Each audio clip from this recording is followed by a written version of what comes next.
It is April 1st at the Reardon Family Farm, and we went away on vacation this year, and we got things started a little bit late.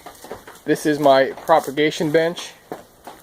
It's more or less about 8 by 20, just put together with some pallets, and I got one infrared space heater in there. Bad lighting today because it's a cloudy day. Actually, it snowed here, where we had almost 70 degrees a few weeks ago, and I come back to snow. So there's snow on the ground out there. But here's our propagation bench, and covered at night. This thing is completely covered with plastic at night, goes over the top. And the only thing we've got going here now is I try to get some peppers started early before we left 2 weeks ago. And bottom watered them and left them soaking. Took a chance. They don't look like they rotted. Maybe some have. There's one coming up now. Try to get the dirt off of it. And I've got Sprinter bell peppers and Ring of Fire. Just two little babies are coming up now. Hardly any. And I've got the big heater, which I hate to put on, so I just put it on now because today we are going to be planting. Here's my Modine heater. We're going to be planting my grafted Bigdena tomatoes from Johnny's. And we are going for our certified organic. We are in our 3rd year of record keeping. So we use, this is really good potting soil. Sunshine, Natural, and Organic. This is the one we use. Sunshine, there we go. And these are the pots that I will be planting the plugs into. And we set them up in soaker trays the other day to bottom water them, get them a little start. These are a few more plants we got started on the propagation bench before we left. These are our favorite lettuce, the new red fire lettuce. Takes cold, takes heat, doesn't bolt easily. And of course our famous, we've got 2 kinds of red scarlet kale going on here. Red kale, red Scotch kale I should say. One is a scarlet kale and the other one is a red boar kale. The red boar is a hybrid, doesn't grow as big. And the scarlet is an open pollinated, and we got it about 5 feet last year. So we like them both. The red boar is a little bit more red. All right, here we are. Got our pots set up.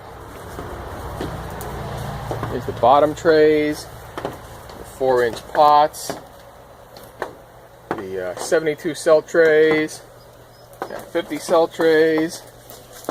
And here we are, ready to go. So, all right, Grace. Let me just say hello to Grace. Hi, Grace. This is my daughter, Grace. She's my good helper. And there's Rocky. He's a good helper. And we are going to begin to plant our Bigdena grafted tomatoes. So, let's see if I can get this whole mess up here. Okay. Of course, I'm just making this up as I go. Every year I have to reinvent what I do, how I do it. So these are leftover, I guess they're 5-inch pots.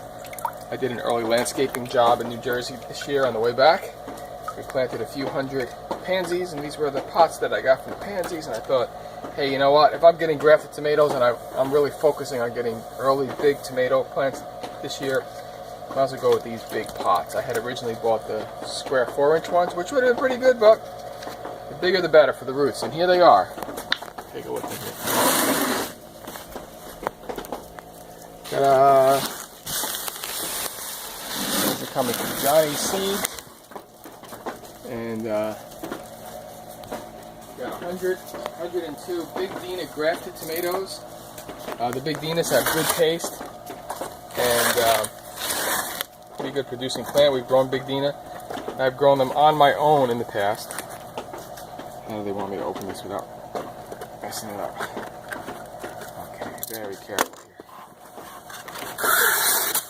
Pack these with loving care. Alrighty.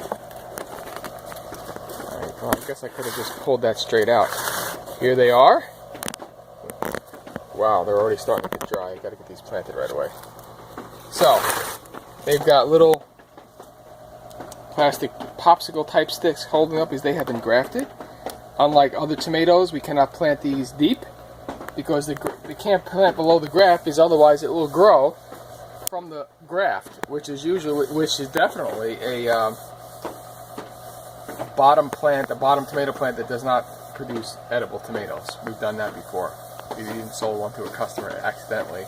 There was a maxi for it. She said, "Wow, that plant grew like a jack in the beanstalk, and it never got any tomatoes. Just these little round cherry things that never got ripe. But boy, that was the biggest, nicest tomato plant I've ever seen. Luxurious green leaves all summer, no diseases, grew huge, no tomatoes." She was actually coming back the next year. I thought that she was gonna scold us, and she was so happy with that vigorous plant. But you don't want to plant it below the graft line. The graft line is going to be like right where the clip is. Because if you do, it'll start growing from the grafted rootstock, which in this case is estamino or estamino. I don't know how to say it. And that will not produce tomatoes. It'll just produce plants that grow well but don't produce anything. So let's see if I can do this without killing it. How do we do this now? There we go. Got one out. I like to loosen up the roots just a little bit on the bottoms. These things cost about, what did I pay for these? These cost over $3 a piece, so I have to be very gentle with it. So I can only put it to below the rootstock. So I can't go like machine gun force full speed production on this. Isn't that beautiful? Bigdena, April 1st. Well, let's see, April 1st, May 1st, June 1st.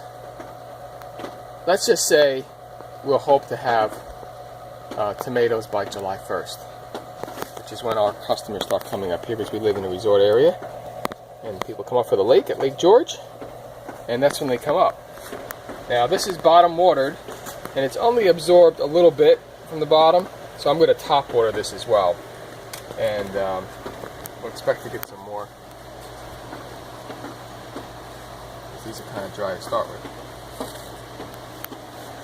Bigdenas. There we go.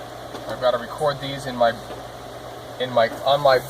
book record keeping, because I am going for my organic NOFA certified organic. This is the 3rd year we are record keeping. And these are certified organic plugs from Johnny's.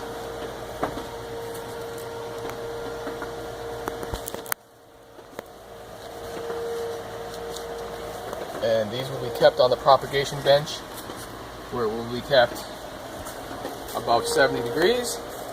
From this point on, we have not had to use the big heater. It's coming on now, but we have not had to use the big heater thus far because we've just been using the propagation bench. Alright, so there's the first tray of them, and they're going to go over to the propagation bench. Rocky, you better move.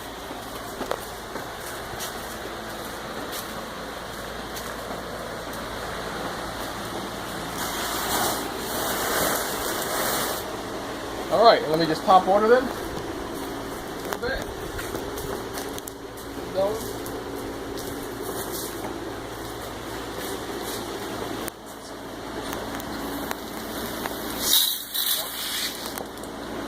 I didn't want to have to use the mixer on this, but we're going to have to.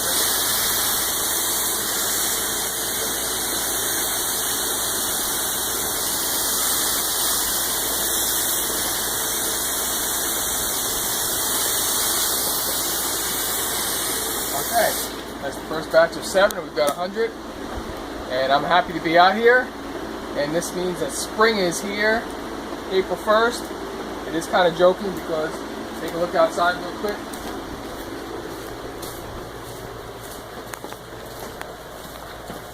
Go ahead, Rocky, too hot in here anyway. There's the snow. April 1st, it's kind of like a joke. We had 60 degrees. It's zone 4B here, so it could be expected. The fertilizer I'll be using, I can take this over now, thanks Grace. The fertilizer I'll be using, I use 2 kinds. I use Sustain natural based fertilizers, medium grade, and this is a really good fertilizer. And for a liquid spray on foliage fertilizer, and also you can mix it in with the water too, I use no label on this one. It's called Nature's Source. Nature's Source. Oh, went up to the label. Must be on the outer box. All right. Anyway, over. Here's the Bigdena babies. We'll give you a progress report. Let you know how it's going. All right. God bless. Grafted Family Farm.